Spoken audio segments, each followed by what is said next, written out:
السلام علیکم ورحمۃ اللہ وبرکاتہ۔ انسان کو جو مشکلات آتی ہیں نا، اگر کسی شخص کو پتہ چل جائے نا کہ یہ سامنے والا پل میں نے گزرنا ہے تو اس پار میری اپنی جائیداد شروع ہو جائے گی، تو وہ پل گزرنا اس کے لیے مشکل نہیں رہتا۔ اگر کسی کو پتہ چل جائے کہ بس یہ دو سڑکیں ہیں میں نے عبور کرنی ہے، پھر میرے لیے سفر آسان ہو جائے گا، تو وہ جھٹ پٹ گزر جاتا ہے، نہ دھوپ دیکھتا ہے، نہ تھکاوٹ دیکھتا ہے، نہ رش دیکھتا ہے، نہ گاڑیوں کی ریل پیل دیکھتا ہے، گزر جاتا ہے۔ اللہ کریم نے فرمایا بندہ مومن جان لے، اگر میں تجھے ایک مشکل دوں گا تو میں تجھے کتنی آسانیاں، چلے سارے بول دیں کتنی جی، کتنی اللہ تعالیٰ آسانیاں دے گا؟ 2 آسانیاں۔ ہم لوگ اچھا جب ہمارا ذہن بن جاتا ہے نا کمزوری کا، ہمارا جب مزاج بن جاتا ہے مایوسی کا، پھر معاملہ ذرا ہمارے لیے گمبھیر ہو جاتا ہے۔ اگر ہم یہ ذہن بنائے نا کہ مشکل میرے اللہ کی طرف سے آئی ہے تو وہ مجھے آسانی بھی ضرور عطا کرے گا، تو پھر اللہ ضرور ہی آسانیاں عطا فرماتا ہے۔ اور جو مشکلات زندگی میں آتی ہیں نا، حضرت مولا علی شیر خدا رضی اللہ تعالیٰ عنہ کا بڑا خوبصورت فرمان ہے۔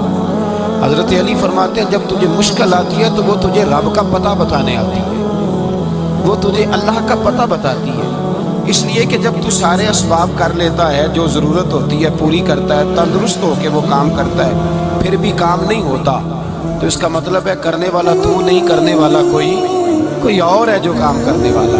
تو بھائی مشکلات کے بعد جو اللہ آسانی دیتا ہے، حضرت ابراہیم کو آگ میں بھی پھینکا گیا، حضرت ابراہیم علیہ السلام کو ستایا بھی گیا، نکالا بھی گیا، لیکن جب ان مشکلات سے گزرے تو میرا رب فرماتا ہے وَإِذِ ابْتَلَىٰ إِبْرَاهِيمَ رَبُّهُ بِكَلِمَاتٍ فَأَتَمَّهُنَّ قَالَ إِنِّي جَاعِلُكَ لِلنَّاسِ إِمَامًا۔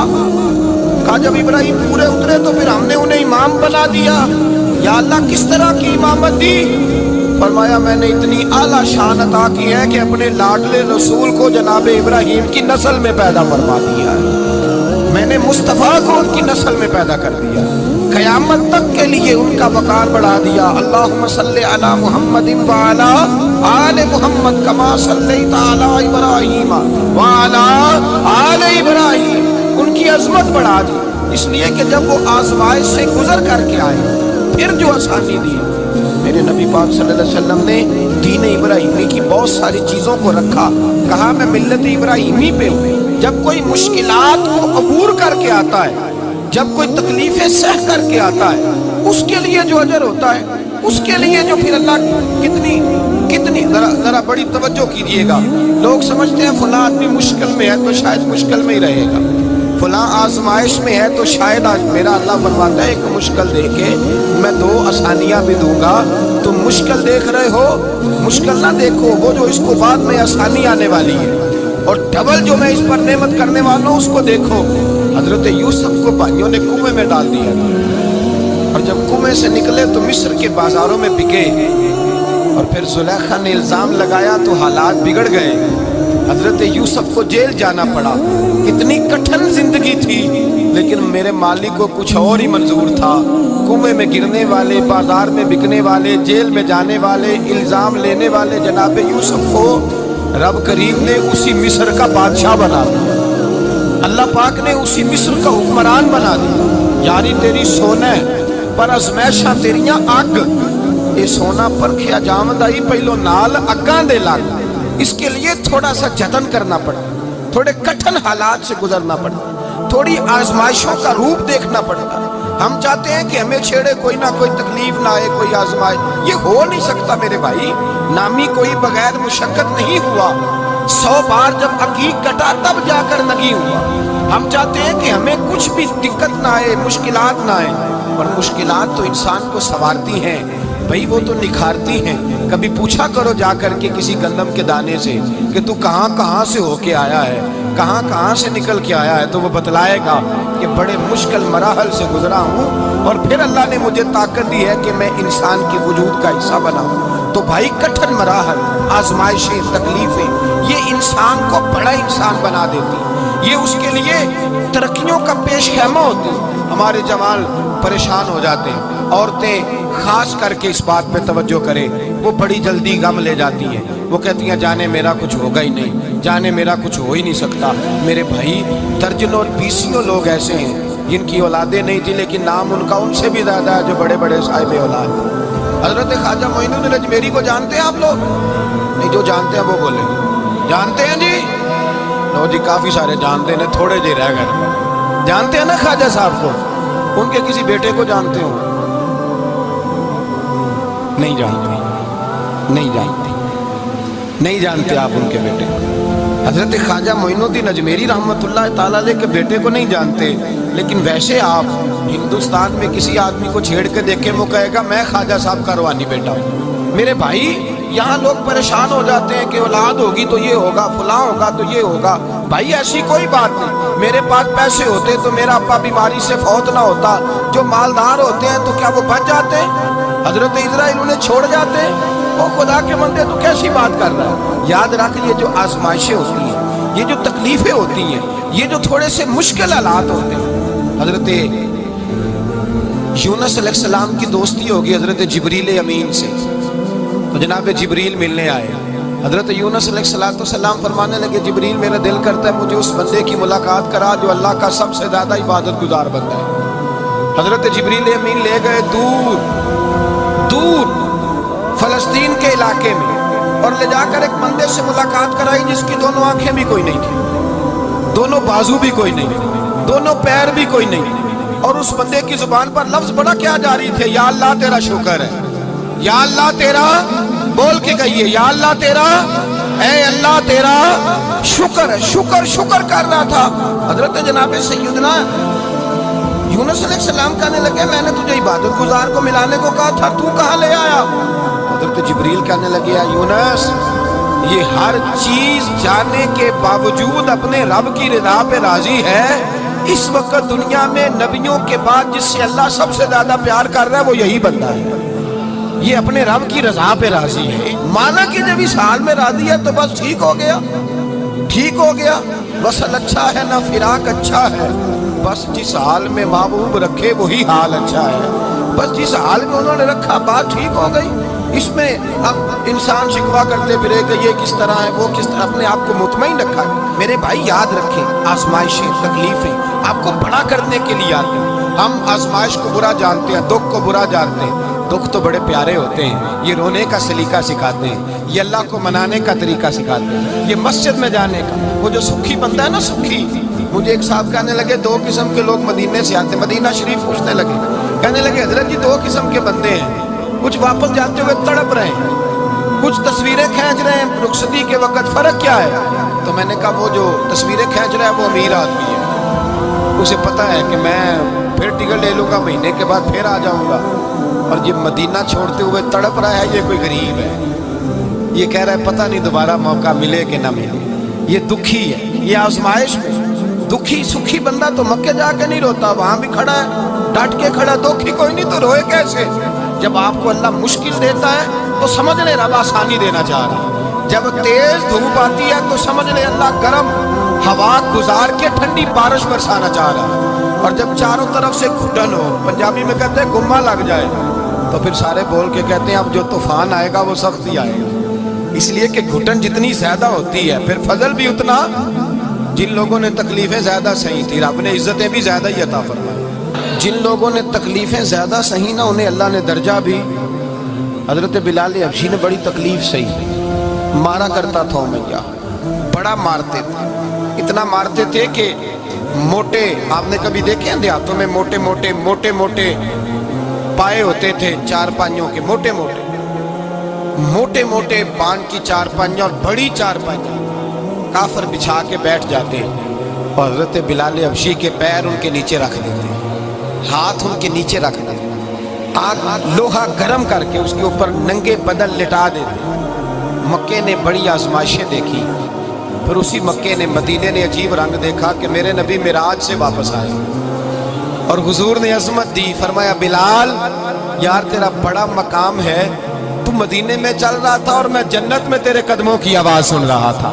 عبداللہ مزنی حضور کے غلام تھے، قبیلہ مزن کے رہنے والے، والد فوت ہو گئے، چچا نے پالا تھا، اسلام قبول کر لیا. چچا اسلام کا بڑا دشمن ہے، حضور کا نام آئے تو جلال کرتا ہے، حسد اور بغض میں جل جاتا ہے، بڑی اسلام کے ساتھ دشمنی اور عناد رکھتا ہے. حضرت عبداللہ کہتے ہیں پہلے تو میں عشق رسالت کو دباتا رہا، پھر یہ چنگاری شعلہ بن گئی، پھر کہ یہ ہلکا سا جذبہ سمندر اور صحرا کا روپ دھار گیا۔ فرماتے ہیں ماں تھی اور میں تھا، میں گیا جا کے چچا سے کہا میں نہیں رہ سکتا۔ کہاں جائے گا؟ تو میں نے دھیمے لہجے میں کہا میں مدینے جاؤں، اب میں رسول اللہ کے مدینے جاؤں، اب میرا گزارا نہیں ہوتا، اب میں جاؤں گا۔ کہتے ہیں چچا کہنے لگا اچھا تو وہاں جائے گا؟ تجھے میں نے پالا، میں نے پوسا، وہ مکان میں نے تجھے بنا کے دیا، تیری جیب میں جو پیسے ہیں میرے دیے ہوئے ہیں۔ کہتے ہیں میں نے کہا چچا میں سارا کچھ سوچ کے آیا ہوں، مکان بھی تو رکھ لے، پیسے بھی رکھ لے۔ کہتے ہیں اس نے ہر چیز رکھوا لی۔ جب پلٹنے لگا تو چچا کہنے لگا جو کپڑے تو نے پہنے ہیں یہ بھی میں نے خرید کے دیے تھے۔ حضرت عبداللہ فرماتے ہیں میں نے وہ کپڑے بھی اتار کے دیے، برہنہ حالت میں میں ماں کے پاس گیا اور میں نے کہا اماں میں پہلے بھی تو ننگا پیدا ہوا تھا، تو نے ہی کپڑے پہنائے تھے، میرا پھر بدن ننگا ہو گیا ہے، کپڑے دے دے۔ کہتے ہیں 2 بیبیوں والے کپڑے اماں نے دیے، ایک میں نے تامت باندھ لی، دوسرا اوڑھ لیا اور مدینے پہنچا۔ کہتے ہیں جب میں ٹھنڈی رات مدینے پہنچا تو کالے رنگ کے حبشی غلام حضرت بلال دودھ کا پیالہ لیے کھڑے تھے، ہاتھ میں کھجوریں تھی، کمبل تھا، کہنے لگے آجا آجا۔ مصطفیٰ نے فرمایا تھا قبیلہ مزن سے میرا غلام آ رہا ہے، میں ساری رات سے تیرا انتظار کر رہا ہوں۔ حضرت جناب سیدنا عبداللہ رضی اللہ تعالیٰ عنہ فرماتے ہیں میری مشکل آسان ہوئی۔ فرماتے ہیں مجھے مدینے میں اعزاز مل گیا، مجھے عزت مل گئی، ہر آدمی میری قدر کرنے لگا۔ گویا بزرگ کہتے ہیں کہ حضرت عبداللہ دعا کرنے لگے کہ اے اللہ تو نے مجھے بڑی شان دی ہے مصطفیٰ کی گود میں، اگر اسی رحمت کے چھاؤں میں پردہ کر جاؤں تو میری بات بن جائے۔ حضرت عبداللہ کا وصال بھی رسول اللہ کی گود میں ہی ہو گیا، گود میں نہ کوئی رشتہ دار، نہ کوئی تعلق دار، نہ کوئی ہمسایا اپنا، نہ کوئی چچا، نہ کوئی ماموں، شہر میں تنہا اسی کسے دے کچھ نہیں جے لگ دے تے نہ کوئی ساڈا دردی، تنہائی۔ جنازہ اٹھا تو اٹھانے والے کون ہیں؟ ابو بکر صدیق، فاروق اعظم، عثمان غنی، مولا علی، حسنین کریمین جنازے میں شامل۔ میرے رسول پاک صلی اللہ علیہ وسلم نے جنازہ پڑھایا، دیکھو مشکل کاٹی تھی تو آسانی کا رنگ دیکھو، آسانی کا انداز دیکھو۔ حضرت سیدنا ابو دردہ رضی اللہ تعالیٰ عنہ ارشاد فرماتے ہیں مدینے میں رواج تھا کہ جب قبر میں اتارنے لگتے تھے تو قریبی رشتہ دار اتارا کرتے تھے، اور عبداللہ کا تو رشتہ دار ہی کوئی نہیں تھا مدینے میں، کون اتارے؟ فرمایا جب قبر میں اترنے لگے تو حضرت ابو بکر صدیق اور حضرت عمر فاروق اتر گئے کہ ہم قبر میں اتارتے ہیں۔ رسول اللہ نے فرمایا تم باہر نکلو، تم کیوں قبر میں گئے ہو، باہر آؤ۔ کہتے ہیں ہم باہر آئے تو اللہ کے رسول اندر گئے، فرمایا کون کہتا ہے اس کا کوئی نہیں، میں جو موجود ہوں، کون کہتا ہے کوئی نہیں؟ فرمایا رکھو میرے ہاتھوں پہ۔ کہتے ہیں حضور کے دست مبارک پہ رکھا اور باہر کھڑے ہم رشک کرنے لگے کہ واہ اللہ تیرا آسانی دینے کا رنگ، آسانی۔ اس نے مشکل برداشت کی تو رب نے مصطفیٰ کے قدموں میں آسانیاں عطا فرمائی، بسے اور حضور نے قبر میں رکھا، نبی پاک نے۔ حضرت جناب سیدنا علی المرتضیٰ شیر خدا کرم اللہ تعالیٰ وجہ الکریم کی والدہ حضرت فاطمہ بنت اسد رضی اللہ تعالیٰ، حضرت علی کی والدہ، بڑا پیار کیا میرے نبی پاک کے ساتھ، حضور ان کے گھر میں رہے، ان کے گھر میں پرورش پائی۔ حضرت علی کہتے ہیں میری اماں پہلے رسول اللہ کا خیال رکھتی، غربتوں کے زمانے میں نبی پاک کا ساتھ دیا، مکہ مخالفت کرتا تو جناب فاطمہ حضور کا خیال رکھتی، فاطمہ بنت اسد، بڑا پیار کیا، بڑی محبت کی مولا علی کی والدہ نے، ہر دکھ ہر تکلیف کاٹی، لیکن رسول کائنات صلی اللہ تعالیٰ علیہ وسلم کا ساتھ نہ چھوڑا۔ اور یہاں تک روایات میں ملتا ہے کہ جناب فاطمہ الزہرا جب بیاہ کے ان کے گھر گئی تو باہر سے سودا لا کے دیتی، حضرت فاطمہ سے بڑا پیار کرتی، بڑی محبت، مشکلات میں ساتھ دیا۔ جب وصال ہوا تو فرماتے کوہرام مچ گیا مدینے میں، لوگ منتیں کرتے تھے کہ حضور کا ایک بال مل جائے تو قبر میں بخشش کا سامان ہو جائے گا۔ رسول پاک نے فرمایا جب جناب علی کی والدہ کو غسل دے دو تو کفن پہنانے سے پہلے میرے پاس آنا۔ کہتے ہیں جب غسل دے لیا تو عرض کی حضور غسل ہو رہا ہے، کفن کا کیا کرنا ہے؟ حضور اندر گئے، قمیض بدلی اور جو کرتا پہنا ہوا تھا اتار کے دیا، فرمایا وہ علی کی ماں نہیں میری ماں ہے، اس نے میرے لیے بڑی تکلیفیں سہی ہیں، بڑی مشکل دیکھی ہے، فرمایا اس طرح کرو میرے کرتے میں اسے کفن دو۔ حضور نے جنازہ پڑھایا، اپنے کرتا لباس مبارک میں کفن دلایا، پھر جب وہ دفن ہوئی تو حضور قبر پہ کھڑے ہوئے فرمایا اے اللہ اپنے سارے نبیوں کے وسیلے سے اور میرے وسیلے سے میری اماں کی بخشی فرما دے۔ پھر جو آسانیاں ملی ان لوگوں کو تو ان کی قبروں تک آسانیاں ملی، پھر ان کو قیامت تک کے لیے آسانیاں ملی جنہوں نے مشکلات کو دیکھا۔ اور بھائی جو سوئے رہے، جو آرام کرتے رہے، جنہوں نے مناسب ہی نہ سمجھا کوئی کٹھن مرحلہ طے کرنا، جنہوں نے کہا نا نا نا نا ہم تو سکھ کے ساتھی ہیں، ہم تو سکون کے ساتھی ہیں، بھائی ہم تو سلوٹ کے ساتھی ہیں، جب موجیں لگے گی تو دوڑ کے پہنچیں گے، کہیں گے ہمارا بھی تعلق بنتا ہے، ہماری بھی رشتہ داری ہوتی ہے، ہمارے بھی رابطے ہوتے ہیں، پھر دوڑ کر کے پہنچیں گے۔ اصل ساتھی وہ ہوتا ہے جو دکھ کا ساتھی ہوتا ہے، آزمائش کا ساتھی، مشکلات تجھے اونچا اڑاتی۔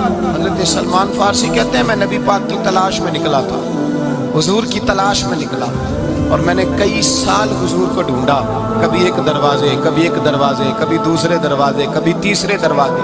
فرماتے ہیں میں شہزادہ تھا پر بکتا بکاتا مدینے آیا، میں نے نبی پاک کی تلاش میں یہودیوں کی غلامی بھی کی، تیری تلاش میں پھرا میں جنگل پہاڑ اور دشت میں۔ فرماتے ہیں بڑی تکلیف کاٹی، بڑی آزمائش دیکھی، لیکن اس دن مجھے سارے دکھ بھول گئے، اس دن میری ساری تکلیفیں آسانیوں میں بدل گئی جس دن میرے نبی نے میرا بازو تھام کے کہا سلمان منا اہل البیت، فرمایا سلمان کو تو میں نے اپنی اہل بیت میں شامل کر لیا ہے۔ فرماتے ہیں اتنی بڑی فضیلت کہ میں رسول اللہ کے خاندان میں جا شامل ہوا۔ تو بھائی یاد رکھیں جب آپ کو مشکل آتی ہے تو آپ کو آسانی دینے کے لیے